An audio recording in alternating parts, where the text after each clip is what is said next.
Muito boa noite. É com muita felicidade que a gente retorna a essa Casa de Luz.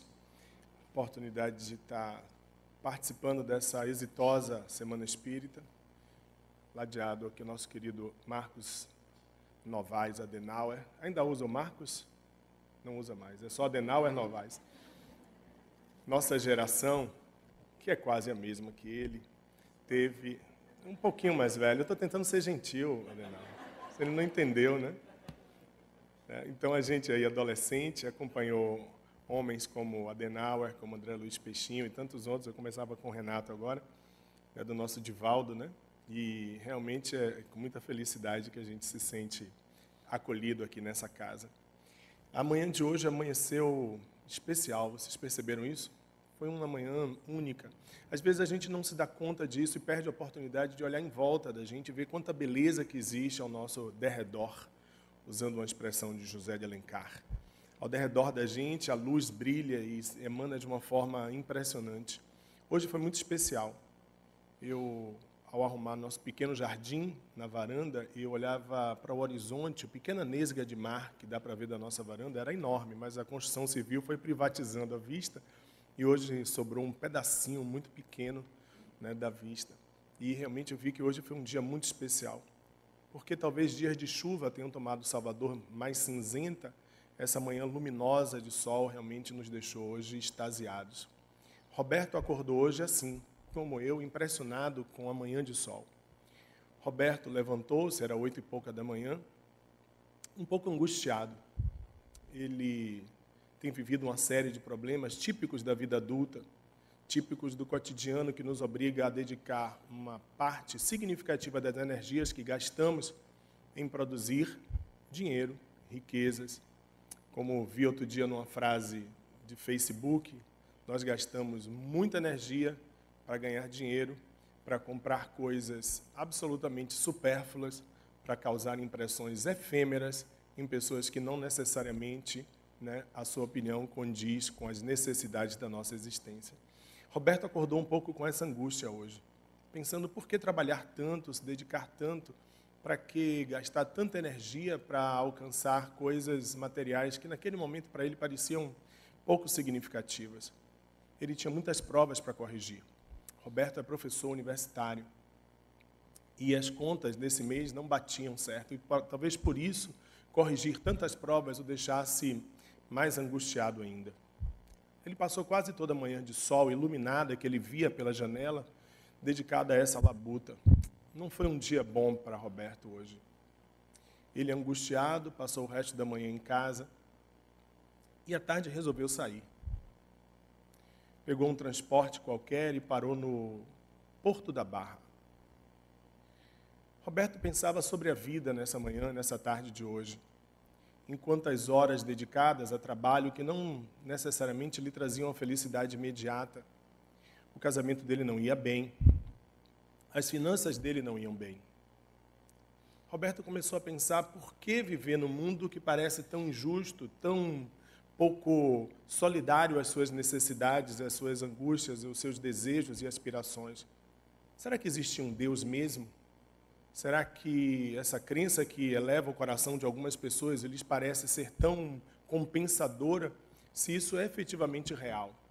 Nisso ele perambulou pela barra, sentou, observou as pessoas, olhou a cara de cada uma delas, a expressão de cada uma delas e pensou quais delas realmente conseguiam viver uma felicidade plena.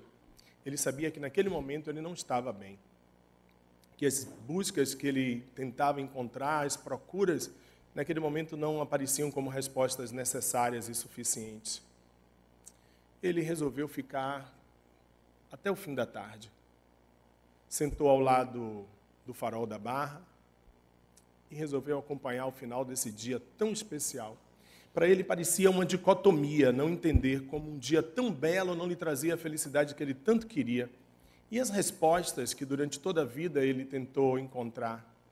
Seguiu a carreira acadêmica, tentou buscar respostas na ciência, tentou até frequentar algumas experiências religiosas, fez parte de uma juventude católica nos anos 80, um movimento bonito chamado Shalom, que nos anos 80 mobilizou muito a juventude católica da nossa cidade. mas ele aguardou o pôr do sol. Era um misto de locupletude e vazio ao mesmo tempo no coração de Roberto. O pôr do sol veio, encantador como nenhum outro em lugar nenhum do mundo. Não existe pôr do sol igual ao nosso. Não existe pôr do sol igual ao da Baía de Todos os Santos.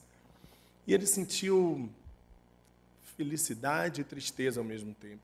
Era como se existisse uma plenitude de respostas, mas que ele não conseguia alcançar. E o sol se pôs, e como todos os sábados, uma saraivada de palmas, agradeceram ao astro-rei aquele espetáculo que todos os dias acontece. Roberto, então, displicentemente abriu a rede social, o Facebook. E o que ele viu lá? Viu que um amigo tinha marcado ele em um evento que aconteceria hoje à noite, às 20 horas, no Lar Harmonia. O tema pareceu interessante para ele, espiritismo e amorosidade. Roberto resolveu que viria para a palestra da noite. Chegou calmamente, pegou um táxi, descobriu como chegava no Lar Harmonia. Ele já tinha ouvido falar dessa instituição, do trabalho magnífico que essa instituição fazia. Não conhecia ninguém, mas ele entrou, foi acolhido por algumas pessoas muito simpáticas, com um coração vermelho no peito, que disseram boa noite. Roberto agradeceu, procurou um lugar meio isolado no meio da plateia e se sentou. Ele resolveu assistir a palestra daquela noite e o palestrante, apresentado como o professor Ricardo, resolveu começar assim: boa noite, é um prazer imenso estar aqui com vocês, uma honra muito grande. Eu sou daquela geração que viu Marcos Adenauer, André Luiz Peixinho, Divaldo Franco servirem como modelos para a gente. É uma felicidade muito grande me sentir acolhido aqui nessa noite. Tão acolhido que eu penso em que motivo é que nos reuniu aqui. Eu acho que foi o amor, concordam? E aí eu queria oferecer para vocês essa canção, que diz assim: não passou, agora passou. Clica mais uma para mim. Não, clicou 2 vezes. É uma só, vamos voltar.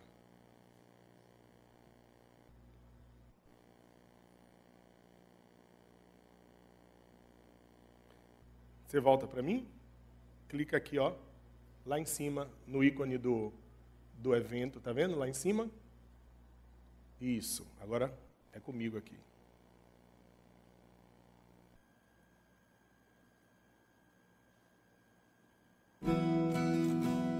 Vou convidar a Lívia, nossa cantora oficial, para cantar com a gente. Eu queria que vocês aprendessem a letra da música. Um dia ele nos reuniu, um dia como esse, como hoje, fez brotar os lírios do campo, e o mais vil tornou-se santo. Na mais pura vereda abriu-se um campo pelo amor. Ele um dia nos reuniu, cobriu a terra de luz. A humanidade toda viu, fez a vida renascer em paz pelo amor. Hoje aqui nos reunimos, sentimos a presença, sentimos que tudo está perfeito, sentimos que tudo está direito. Sinto que estou eleito, que aqui estamos pelo amor. Hoje aqui nos reunimos, sentimos a presença, sentimos que tudo está perfeito, sentimos que tudo está direito. Sinto que sou eleito, que aqui estamos pelo amor.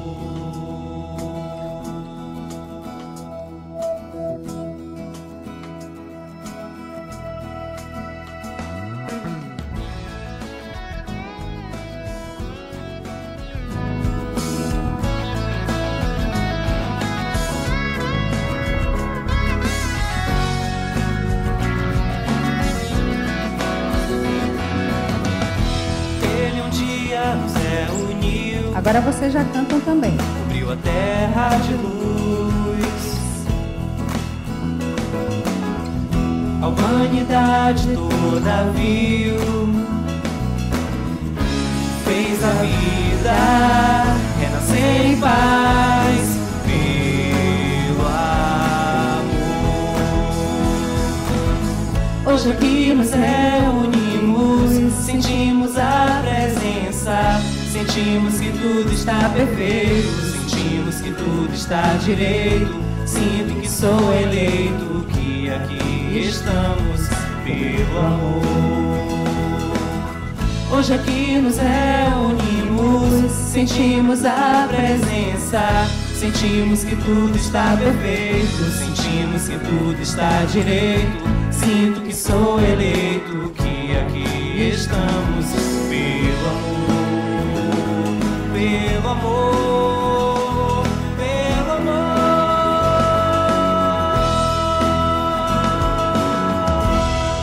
Roberto entendeu que algum motivo tinha unido aquelas pessoas naquela noite hoje, nessa noite de hoje.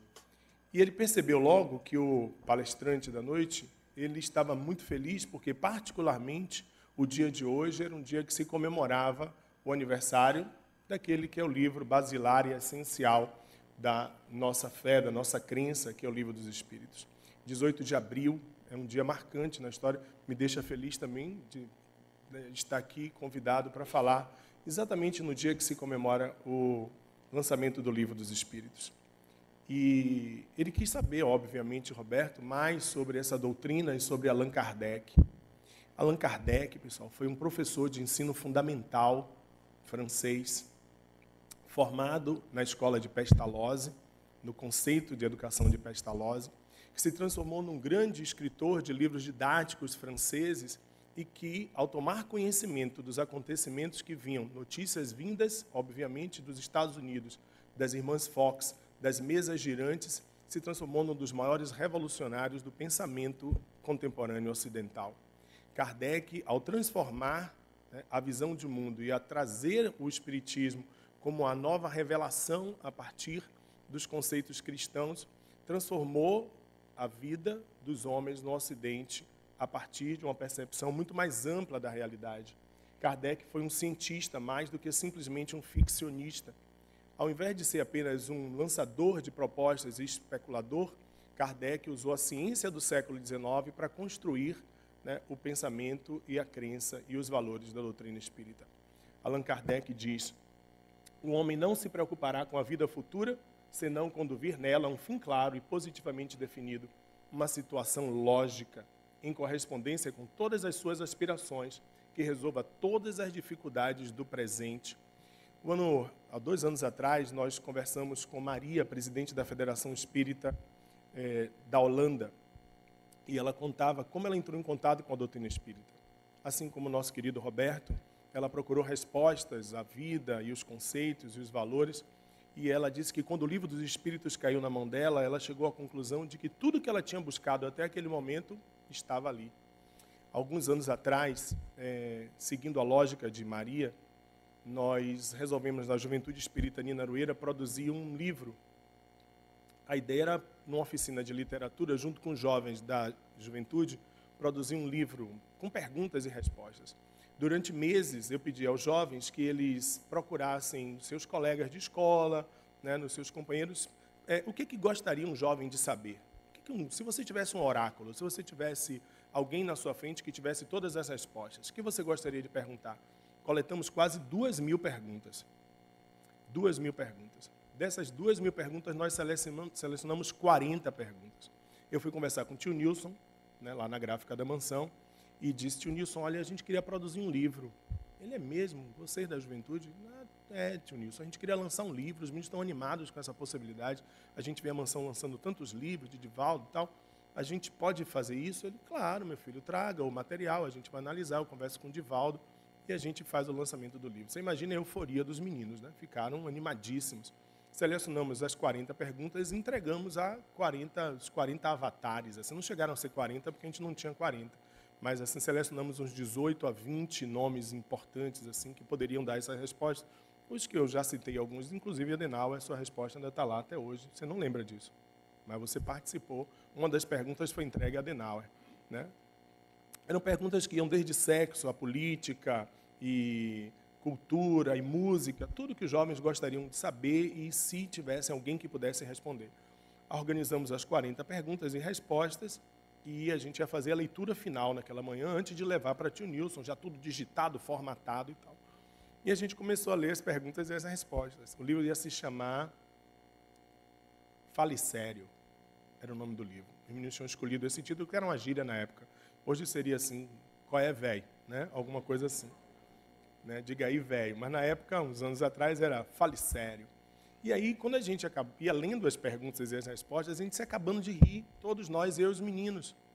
E a gente chegou ao final da última pergunta com a seguinte conclusão, que a gente não ia publicar livro algum, que aquele livro já tinha sido publicado e chamava-se Livro dos Espíritos, que era muita arrogância nossa e prepotência nossa.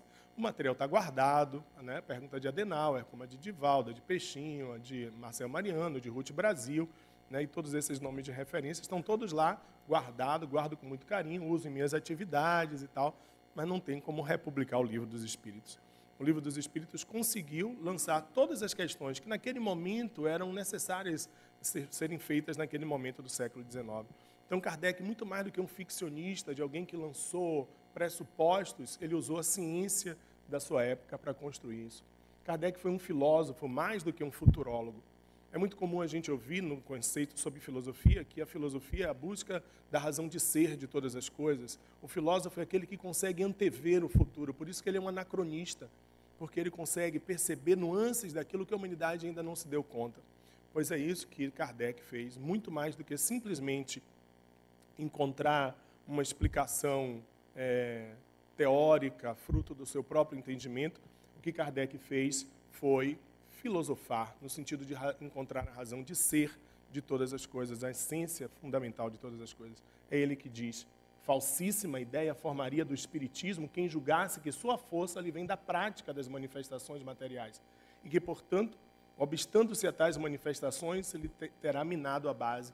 Eu, particularmente, penso que isso é completamente correto. As manifestações, elas foram necessárias. A mediunidade hoje, ela é um atributo, ela é um fundamento, mas ela não pode ser o foco da atividade espírita. Então, a gente percebe isso em muitas casas, não é uma crítica, é apenas uma constatação da qual eu me permito, um excesso de concentração no fenômeno, no guia, como se fosse, né, uma substituição à santificação. Nós deixamos, né, não que o catolicismo seja algo desprezível, superado, mas nós conseguimos dar um salto, nós nos desvinculamos, né, dos conceitos dos santos, das santidades, do culto, para substituí-los, né, pelos médiuns, para substituí-los pelos guias dos centros, e isso acabou se transformando numa reprodução. Parece que a gente não se desvinculou da Idade Média ainda. A gente precisa disso. Então, a mediunidade cumpriu o seu papel. Ela cumpriu aquele momento do fenômeno, e continua cumprindo como consolação, como revérbero dos elementos que vêm da espiritualidade, como conceito da interexistencialidade, mas ele não pode ser o fundamento da nossa transformação, que tem que ser moral. Essa é a grande questão. E nós ainda nos vinculamos muito. O próprio Kardec disse, vivendo os momentos das grandes mudanças, Kardec disse que a gente não pode basear o espiritismo apenas nas manifestações. Sua força está na sua filosofia, no apelo que dirige à razão e ao bom senso. Kardec também, né, foi o profeta de um homem novo, de um mundo novo, e não meramente um idealista, porque de idealismo a humanidade ficou cheia de conceitos fabulosos, de ideias incríveis, de grandes utopias que não resistiram ao tempo. O século XX viveu a grande utopia do socialismo, da ideia de que a igualdade entre as pessoas poderia realmente trazer justiça social. Deu em quê? Deu em quê?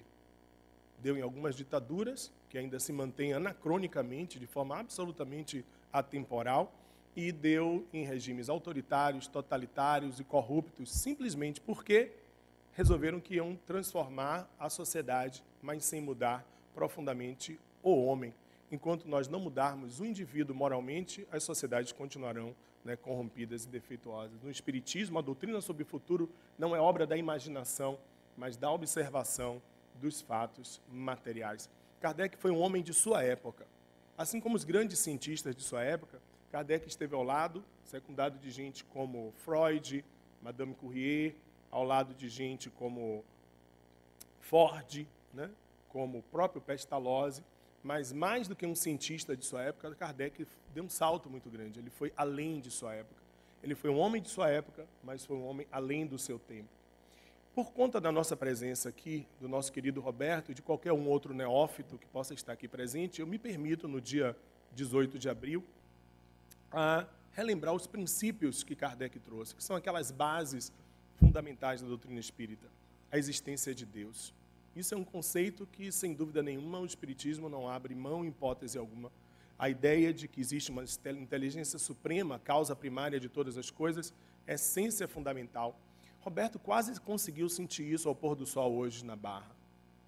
Ele começava a pensar que não era possível que uma beleza tão grande, uma emoção tão poderosa, pudesse ser fruto apenas de um fenômeno astronômico. A ideia de Deus. A existência da imortalidade da alma. A permanente certeza de que nós, absolutamente, não morremos. Que existe um princípio inteligente que supera toda a limitação física. Isso, com certeza, é um princípio fundamental. A existência do perispírito, o laço que faz a ligação do espírito à matéria do corpo físico, é uma condensação do fluido cósmico universal em torno do foco da inteligência ou da alma. É a quintessência da matéria. Um outro princípio, o princípio da reencarnação, a volta dos espíritos à vida corporal. A reencarnação é progressiva ou estacionária, mas sempre rumo à perfeição e à suprema felicidade. A ideia da reencarnação talvez seja o conceito de justiça mais pleno de todos. Tem um adesivo que de vez em quando eu vejo em alguns carros colados, né, de alguma campanha antiga ligada à nossa doutrina, que tem assim, reencarnação, uma questão de justiça. É impossível se imaginar, né, uma justiça sem o conceito reencarnacionista. A pluralidade dos mundos habitados, Deus povoou os mundos de seres vivos de todos, e todos concorrem para o objetivo final da providência, que é a perfeição. Eu confesso a vocês que esse é um dos que eu mais gosto dos princípios, porque amo ficção científica, sou nerd assumido, amante de Jornada nas Estrelas, né, de Guerra nas Estrelas, e acho que a ideia de que existem, né, outros planetas habitados é absolutamente encantadora. A progressão dos espíritos. Melhoramos, tem um azinho ali dobrado, a cada existência, passamos de uma ordem inferior para uma ordem superior. A ideia da evolução, de que não existe condenação eterna e de que nós todos estamos fadados absolutamente à felicidade. Nós somos seres perfectíveis. Olha que palavra bonita, pessoal, para a gente aprender e usar torto e a direito. Uma das coisas que eu gosto, eu leio os livros de Adenauer, marcando as palavras difíceis para usar, pessoal. Ô cara inteligente, é ou não é? Cara inteligente é esse, velho. Ele me arranja umas palavras que eu nunca ouvi. E olha só que eu estudei um bocado, viu? Fiz todos os meus cursos, meus mestrados e etc. Mas Adenauer, ele desencava umas expressões assim, eu grifo. Porque não tem nada mais delicioso do que você usar uma expressão que os outros não sabem o que é. Eu me lembro que na época de faculdade, eu vivia um dilema imenso, porque eu ia para a Juventude Espírita no domingo, que falava de tolerância, amor, né, compreensão das diferenças, e ia para o movimento estudantil durante a semana. Fui daqueles ativos mesmo, fui assim, dar o JS de carteirinha, confesso, sem medo. Assim. Mas, Ricardo, você era a favor da Revolução Proletária? Rapaz, claro, como água. Mas você era a favor de matar a burguesia? Aí é que estava o problema, pessoal. Quando chegava na hora do paredão, de que tinha que fuzilar a burguesia para poder criar a revolução, aí eu ficava num dilema, como é que é isso aí? Como é que eu vou matar a burguesia? Eu sou espírita, cristão e tal. Acho massa esse negócio de Marx, entendeu? De justiça social, planificação econômica, fim da propriedade privada. Achava tudo muito legal, luta de classes, mas na hora de matar a burguesia eu não topava, entendeu? Aí ia para as manifestações, apanhava que você não tem ideia. Né? Apanhava muito, nunca batia. O máximo que eu fiz foi jogar uma pedra num cachorro, confesso. Que vou ter que tomar umas 3 mordidas aí nas próximas encarnações, mas não tinha coragem, o pessoal fazia coquetel molotov na casa de Haroldo Lima, nos Barris, quem foi do movimento estudantil sabe que ali era nosso foco, aí fazia coquetel molotov, né, e botava água dentro, pessoal. Sem o pessoal ver, jogava água no querosene, porque eu não ia ter coragem nunca de jogar aquilo ali. Aí eu cheguei para Peixinho num desses domingos, disse assim, Peixinho, lá na Gena, né, lá na Nina Aroeira, esse Peixinho, eu estou com um problema muito sério. Isso que é, rapaz, eu adoro o movimento estudantil, eu acho que eu tenho que estar lá sim, porque eu tenho que mudar meu país, a gente está vivendo uma ditadura. Eu começava a fazer discurso, ele, não, já sei tudo que você vai falar, não precisa ser completar não. Mas e aí? E aí é o seguinte, e agora? Eu sou espírita, e os caras falam de revolução, de luta armada, aí quando eu tento convencê-los, aí a coisa desanda, e a discussão começa a perder o rumo. Ele faça assim.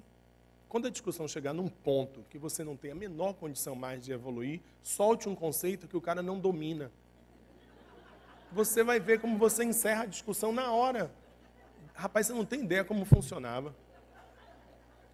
Porque quando o cara começava, não, porque você tem que exterminar fisicamente a burguesia, senão ele dizia assim, rapaz, mas veja bem, se você partir de um pródromo essencial da existência paligenésica, você vai ver que não há a menor condição de se estereotipar o conceito da morte. Aí o cara olhava para mim assim, fazia assim, Ah, você é um alienado, dava as costas e saía. Então é muito bacana, tem umas expressões que são maravilhosas. Somos seres perfectíveis, nós estamos destinados à perfeição. É o que eu mais gosto, assim. Na verdade eu gosto da coisa das vidas em outros planetas também. Mas a ideia de que nós somos destinados à perfeição, né?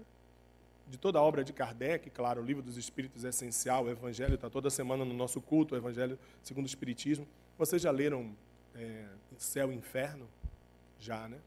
Então vocês sabem bem do que é que eu estou falando, né? A ideia, porque ali ele reconstrói filosoficamente o que são as bases, né, essenciais da doutrina e destrói a ideia da condenação eterna. Nós somos seres destinados à perfeição.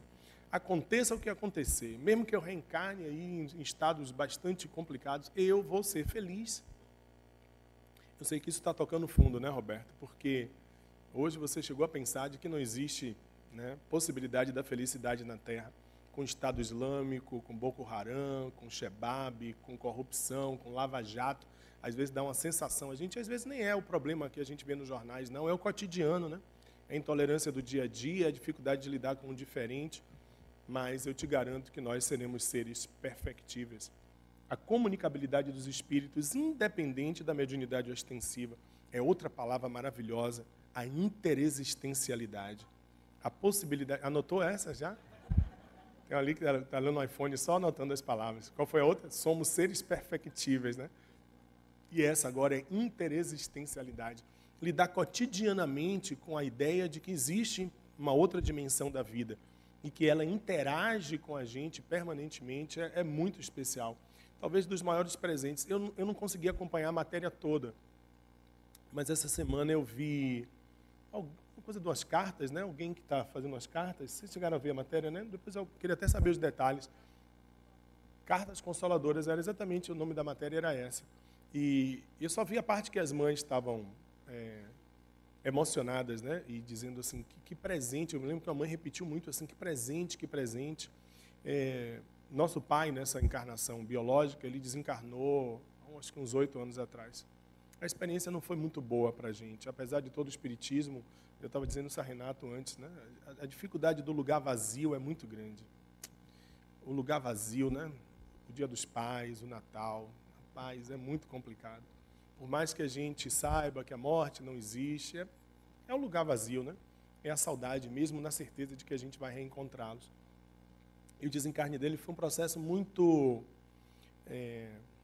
doloroso e lento, né? Foram quase 200 dias de UTI.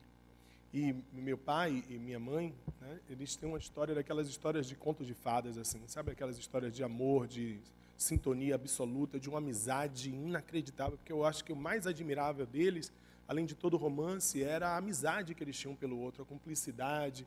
A gente perdia todas as né, disputas internas em casa, somos 8 filhos, porque eles sempre estavam do lado um do outro. Era sempre 2-0, entendeu? Então, 2-1. Então, não tinha jeito, não tinha que não. Você vai falar com seu pai que ele resolve. Não esqueça isso.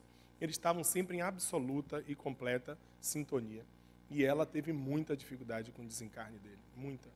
A sensação que a gente teve é de que ela iria logo depois. Eu tive certeza que ela não demoraria muito. Num processo de definhamento inacreditável. Fisicamente, você via a tristeza tomada, né? Ele não passava. Não passava, era incrível, né? E os dias iam passando e a gente, de uma forma egoísta, mas compreensível, a gente começou a afastar as crianças de lá da casa dela. porque as crianças chegavam e era só choro, só sofrimento. Então, como você leva a criança, né? Então, a gente acabou afastando um pouco. Ele tentou se comunicar a primeira vez, né, numa das mediúnicas lá da nossa casa, e ele não conseguiu falar. Ele tinha feito traqueostomia, e eu acho que a marca perispiritual ainda trazia, né, a influência do processo do desencarne. Então, ele não conseguiu falar. Eu tive, umas 3 semanas depois, um sonho belíssimo com ele. Meu pai era bancário, mas ele era marceneiro amador, adorava consertar as coisas, fazer móveis, né? E assim, uma boa parte dos móveis era ele que ajeitava, ele que fazia cadeira, que fazia bancos, as mesas da casa e tal. E eu tive um encontro com ele muito bonito, em que ele ia me mostrando lá a comunidade, a nossa comunidade lá de Pau da Lima, só que no mundo espiritual. E ele disse: meu filho, eu estou ajeitando essa casa aqui agora, porque ela vai receber alguns rapazes que estão desencarnando de forma violenta. E eu me sentei para observar ele, sabe, arrumando, claro que simbolicamente, né, não sei como isso se plasma do ponto de vista espiritual, mas ele era o responsável por arrumar aquela casa ali, para receber jovens que estavam desencarnando. Eu acordei assim, feliz, disse, poxa, não foi uma sensação muito clara, não foi uma visão, mas foi uma emoção que eu tive em relação àquilo. 3 semanas depois, ele comunicou. Era uma médium que estava visitando nossa casa. Eu sei que a gente não precisa desse tipo de comprovação, porque a gente sabe que é verdade, que é verídico e etc. Mas o fato de ser alguém que não tinha nenhuma relação comigo, que não me conhecia, era uma pessoa de Goiás, uma médium de Goiás, que Divaldo estava hospedando, e ele manifestou, ele disse: meu filho, foi a primeira frase dele, meu filho. Eu imediatamente percebi que era ele. Ele não era espírita. Ele, inclusive, fazia uma chacota com o espiritismo, assim, que me desagradava. Ele era muito engraçado, tinha um humor físico muito grande, né? Ele incorporava personagens, assim, ele era muito engraçado. E ele tinha mania para me chatear de manifestar a Amélie Boudet, né? A esposa de Kardec. Então, nos momentos mais sérios que eu estava falando de espiritismo com minha mãe e tal, aí ele incorporava a Amélie Boudet. Eu nunca vi nada mais engraçado na minha vida, porque ele é do interior, com aquele sotaque forte de Senhor do Bonfim, tentando falar francês, pessoal. Era uma coisa, mas eu ficava sério, né? Dizia que não gostava, embora era bem engraçado. Eu confesso aqui para vocês, que ele não me ouça, mas era muito engraçado. Mas eu me chateava, dizia que não gostava, ele fazia muita chacota, né?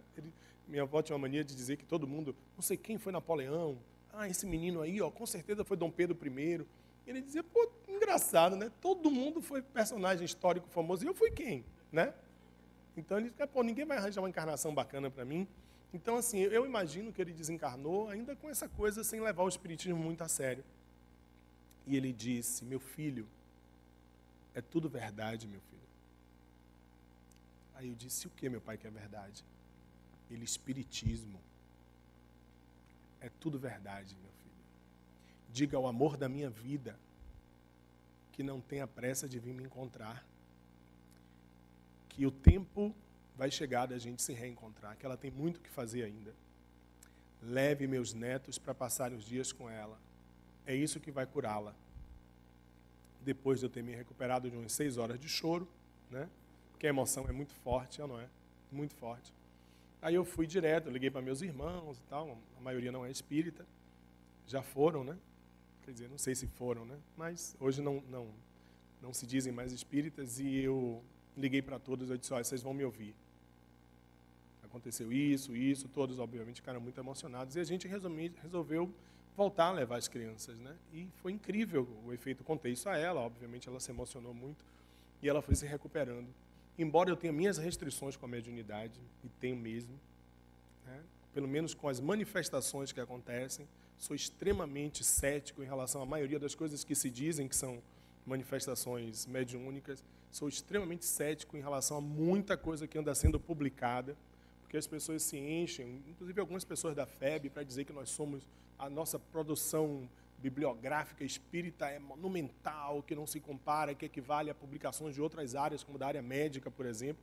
Se publica tanto livro espírita quanto livros na área de medicina, de engenharia, mas há um crivo mais rigoroso, há coisas sendo publicadas aí que realmente não são dignas de serem chamadas nem de espíritas. né? Mas se eu tenho minhas restrições a muita coisa que é feita, por outro lado, a interexistencialidade nos deu esse presente. Minha mãe ficou boa, está boa, recuperada. Há uns 3 anos atrás, vocês vão encontrá-la fácil, muitos de vocês são meus amigos no Facebook, e vocês vão ver a quantidade de coisas que ela compartilha. Eu acho que precisa alguém avisar, um dos netos avisar ela que não precisa compartilhar tudo que ela acha bonito, que ela compartilha 1 milhão de coisas por dia, né? Virou uma internauta assim danada. Ela chegou para mim e fez assim: meu filho, o que é notebook? Isso é a forma que a mãe tem para pedir o notebook, entendeu? É óbvio que ela sabe o que é um notebook. Meu filho, o que é um notebook? Eu fiz assim: mãe, é um computador portátil. Já olhando para ela assim, né?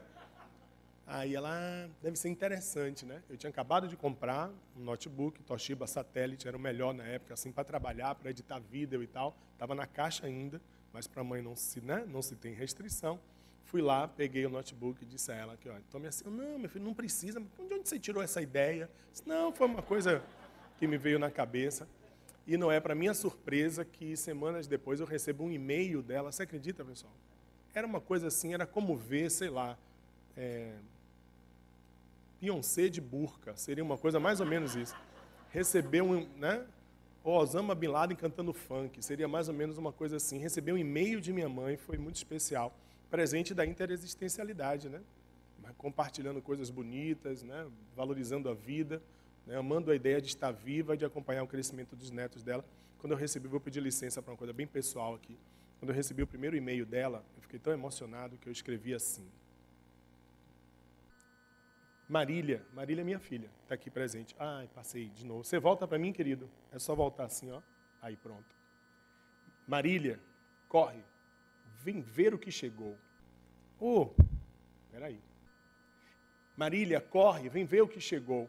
Recebi um e-mail de alguém incrível. Nem acredito, digo, é impossível. Gritei quando a meus olhos, ele soltou. Ele, o e-mail, era o sujeito e o predicado. O motivo do meu espanto profundo. Ele, o bendito e-mail, era o resultado de toda a surpresa que há no mundo. Sempre amei a técnica, ciências e botões. Essas coisas me grudam como chiclete. Amo notebooks, telas, computações, amo essa musa linda chamada internet. Mas hoje foi mais que perfeito. Experiência primeira em minha vida. Recebi um e-mail lindo, sem defeito. Um e-mail de minha mãe querida. Essa hora que vocês batem palma. Aí,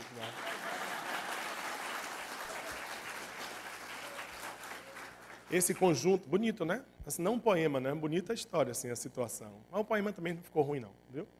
Vocês sabem que nós, através da doutrina espírita, dessa revelação que vem mudando as nossas vidas, nós conseguiremos dar esse salto. Sair desse planeta de provas e expiações em que a gente já não suporta mais, né, pessoal? A gente está vivendo realmente uma situação de angústia muito grande. Eu falava num grupo de jovens na semana passada, e um jovem disse assim: Ricardo, como é que você acha que a gente está vivendo uma transição? Se a gente só olha para todos os lados e só vê sofrimento, miséria e dor e morte. Eu disse, porque primeiro o fato de nós estarmos constatando isso já é um bom sinal. Em outras épocas, a gente se armava para ir lutar com os muçulmanos e chamava isso de guerra santa e achava que isso era um salto, que a gente ia se redimir de todo o mal. Há 120 anos atrás, nós tínhamos escravos, pessoal. Nossos avós compravam pessoas, negociavam pessoas. Isso é inaceitável hoje. Quanto mais nós evoluímos, mais intolerantes nós ficamos com esse tipo de coisa. Então, na verdade, não é que o mundo está muito pior, é que nós estamos muito melhores. Estamos melhores? Muito melhores. Vocês não sentem isso? Uma das coisas que mais me emociona, sem dúvida nenhuma, é a constatação das minhas melhorias morais. Melhoria material, isso é insignificante, porque a gente não leva nada disso para lá. Mas as melhorias morais, nós somos pessoas boas. Somos bons ou não somos, Marcos Adenauer? Adenauer Novaes. Mas tem Marcos, não tem? Tem Marcos. Tem Marcos ou não tem? Marcos Adenauer? Tem. Tinha, tá. É igual um irmão meu que acabou de mudar de cinema de Hildo. Hildo agora é Rod, né? Oficialmente Rod agora. Então, Adenauer Novaes. Nós estamos melhores ou não estamos? Infinitamente melhores. E por isso mais intolerantes. Os espíritos anunciam que toda essa surpresa que nós temos com a dor que ainda graça pelo mundo, nada mais é do que resultado da última transição que nós viveremos. Dessa passagem desse planeta de provas e expiações para um planeta de quê? Vamos ver se aprenderam bem no curso básico. um planeta de regeneração. E para que isso aconteça, a gente precisa daquele que é o ingrediente mais poderoso de todos e que o Espiritismo nos ensina todos os dias. Qual é a ferramenta que vai fazer isso? O amor. Pode parecer que piegas, né? Ainda mais eu falando assim, amor, né? Com R no final, que meus alunos brincam muito comigo, porque eu falo amor. Oi, cadê amor? Não, é amor, não tem R, não. Tem R no final, e é tão bom falar assim, amor. Essa que é a ferramenta mais poderosa, é essa que vai levar a gente a essa grande transição que a gente precisa viver. Porque o Espiritismo é amor. Tudo isso que nós vimos, todos os valores, filosofia, religião, ciência, arte, pluralidade dos mundos habitados, reencarnação, imortalidade da alma, são ingredientes intelectuais importantes, mas, já disse, né, Paulo aos apóstolos, sem amor nada é possível. O amor é a substância criadora, diz Joana, e mantenedora do universo, constituído pela essência divina. Ela é o motum perpétuo, se manifestado, se multiplica como uma coisa inevitável. Poucas coisas têm o poder de se multiplicar por conta própria quanto o amor. Já disse Gandhi, né, que o amor de um homem pode aplacar o ódio de milhões. Ele provou isso na prática. Não só ele, quantos nos últimos anos, quantos pacifistas maravilhosos, né, como Gandhi, Mandela, Chico Xavier, e Madre Teresa de Calcutá, e Irmã Dulce, e Luther King, quantos? Pena que são exceções ainda, porque nós amamos, mas amamos passivamente, pessoal. Essa é a grande diferença, nós somos pacíficos. A gente acabou de concordar de que o bem predomina na Terra. Nós somos, em maioria, pessoas boas. Somos ou não? Em 99% da humanidade, sua conta é essa, mais ou menos? 99%? Por aí, né? 99% das pessoas do planeta são boas. Não fazem o mal, né? Cumprem suas obrigações. E isso é o suficiente diante de tudo que a gente sabe? Não, não é. Nós temos um grupo no WhatsApp, é um grupo de amigos de quase 40 anos. Nós nos conhecemos nos anos 80. Alguns do grupo eu conheci em 81. Mas a maioria do grupo se conheceu um pouco antes, na evangelização da calçada, ainda no prédio da calçada. Nós somos em torno de 40 pessoas e continuamos amigos até hoje, pessoal.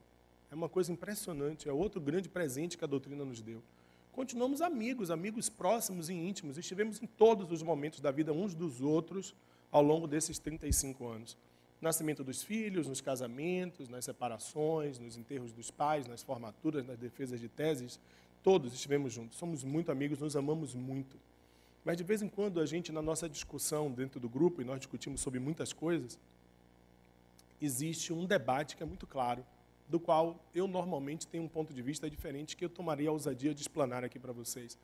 É que a maioria de nós não se conforma apenas em sermos boas pessoas, de cumprirmos nossas obrigações, de fazermos o básico, de, né, pagar nossos impostos, sermos bons pais, bons filhos. Eu, particularmente, discordo veementemente disso. Ser pacífico, nesse momento da humanidade, é muito pouco. Nós precisamos ser pacificadores. Não adianta apenas não fazer o mal. É preciso fazer o bem ostensivamente, em cada ato, em cada gesto, em cada atitude. Aí sim nós vamos transformar esse planeta. Aí sim a gente vai poder dar esse grande salto e fazer o ciclo da vida, através do amor, funcionar. E esse ciclo da vida, ele funciona, claro, no motum permanente, do qual o amor é o grande combustível, em que a evolução intelectual, que é um passo sempre... Nós alcançamos incrivelmente essa evolução intelectual. Cada hora que a gente se dá conta, é um aparelhinho novo, né? Uma comunicação. Eu estou aqui, pessoal, operando o iPhone que está lá, né? Por fontes invisíveis, né?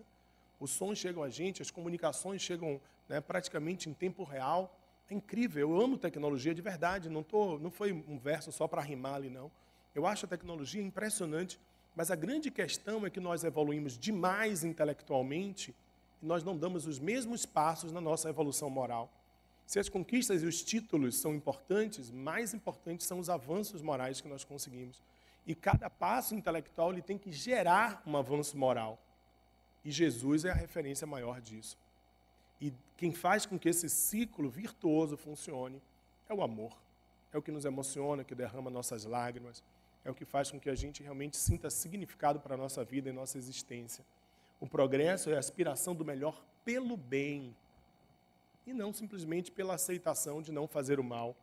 É a prova da existência em nós de um princípio superior, de alguma coisa grandiosa, quase divina, quase não, absolutamente divina, pessoal. Há algo permanentemente em nós que é do Pai Celestial. Eu falei de família aqui, né? Fico à vontade, porque acho que estou numa família também. Então eu pude contar um pouco aqui da história, né, de minha mãe, de meu pai, de minha família. E vou dizer mais, eu acho impressionante olhar para minhas irmãs e ver minha mãe falando, de olhar para minha filha e ver minha esposa nos gestos, na fala, né? De olhar para meus irmãos e me ver um pouco. Meu Deus, eu falo assim, eu penso assim. Quando eu ouço minha voz gravada, é impressionante, são meus irmãos falando. E eu sinto tanta satisfação nisso, tanta felicidade, e me sinto identificado biologicamente, claro que afetivamente também, mas biologicamente o que faz isso é a biologia. Imagine, isso é uma genética biológica, imagine a genética do pai que nós trazemos. Nós trazemos em nós o DNA de Deus, e isso passa longe da nossa consciência. Se nós tivermos a consciência plena que nós somos filhos do Pai Celestial e que somos, obviamente, seres absolutamente perfectíveis, aliás, eu me permito dizer que já somos perfeitos, estamos apenas desviados da consciência da nossa perfeição. Aí a gente dá uma escorregada aqui, outra escorregada ali, mas nós absolutamente somos seres perfeitos, somos filhos do Pai absoluto, inteligência suprema, trazemos o DNA dele em nós, e por isso que nós podemos chamar uns aos outros de irmãos. E se a gente olha para o outro e nos consideramos filhos do mesmo Pai, da mesma consciência, movido por esse bem poderoso, com certeza a gente vai conseguir despertar o que há de divino em nós.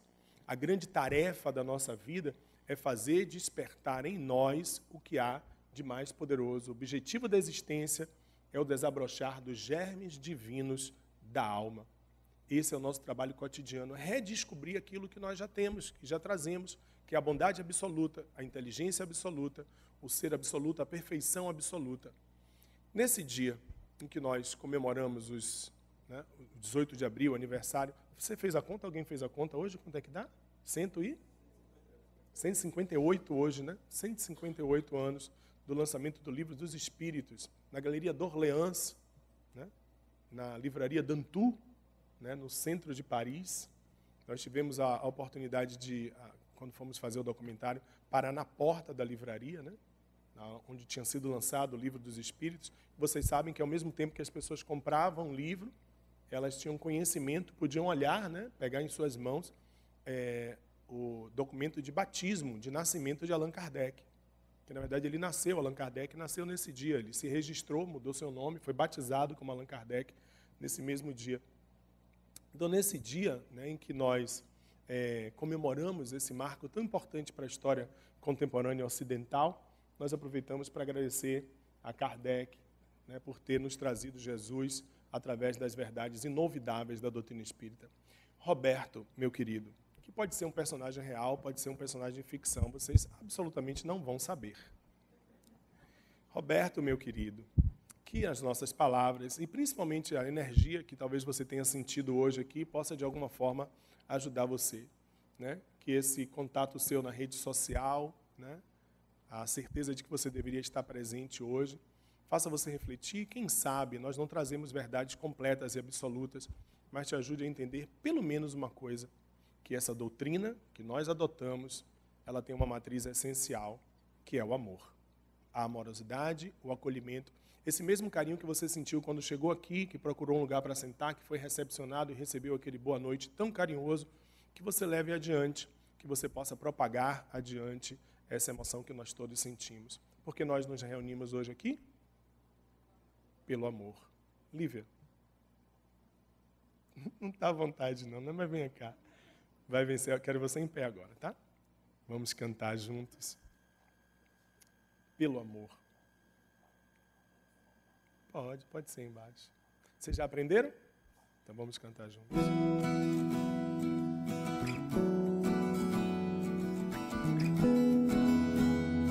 Não sou cantora, não, viu? De jeito nenhum. Mas é linda, né? Um dia ele nos reuniu.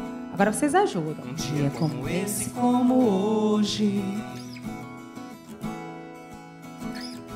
Fez brotar os rios do campo, o mais vivo tornou-se santo. Na mais pura vereda abriu-se um campo pelo amor.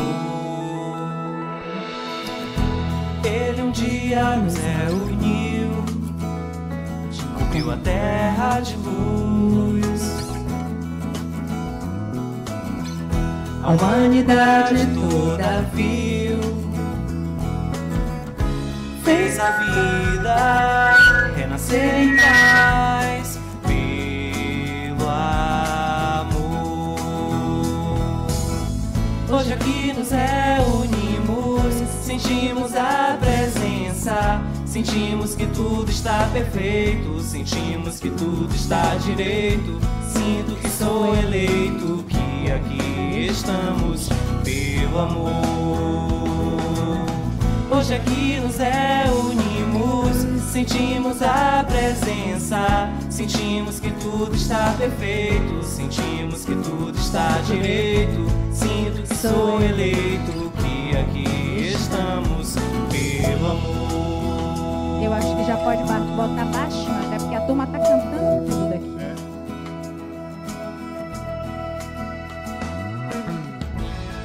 Essa é a parte do som, não pode aumentar um pouquinho, né? Os roqueiros aí vão gostar. Agora canta em alto, viu?